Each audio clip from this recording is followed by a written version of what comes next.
This is interesting as well. This is from ESPN.com. Week 12 questions and takeaways.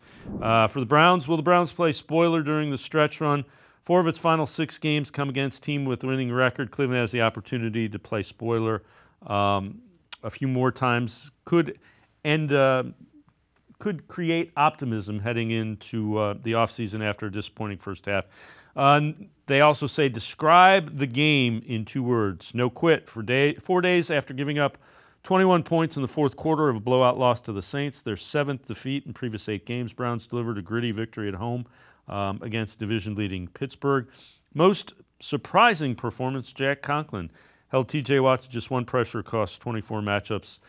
It was just the 2nd game of the season that Watt was held to 1 pressure. The thing about that is Jack Conklin, you know the old saying, when you don't talk about an offensive lineman, he's doing his job.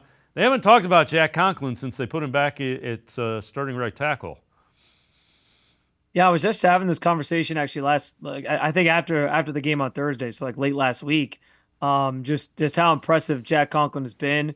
And it's interesting because at the start of the season he was coming back from the knee injury, and it kind of became a prolonged process because then he sort of tweaked his hamstring at a practice leading into week 3 when it looked like he was going to be coming back, and that kind of, or I guess week 1, and then it delayed his return for a couple more weeks.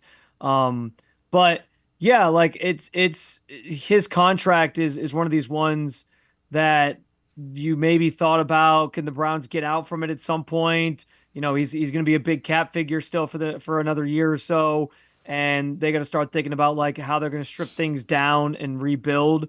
But the way he's playing, this Browns team is in a really interesting spot. You know that, Dave. Like they got to start sort of preparing for the future while also still trying to be competitive because they have guys on this roster like Myles Garrett, Denzel Ward, etc., who are kind of, they're at the prime of their careers trying to win now.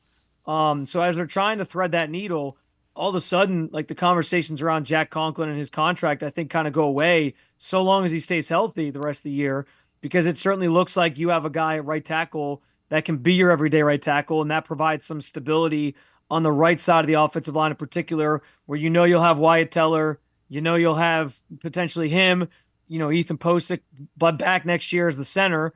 And then it's just going to be maybe about figuring out the left side of the offensive line, depending on what Joel Bitonio does. And then obviously, if DeJuan Jones becomes your left tackle, or if they decide to draft a guy, that's a big question. But yeah, to have that stability and know that he's playing at a level where he maybe warrants not touching that contract and not making him like a cap casualty or anything.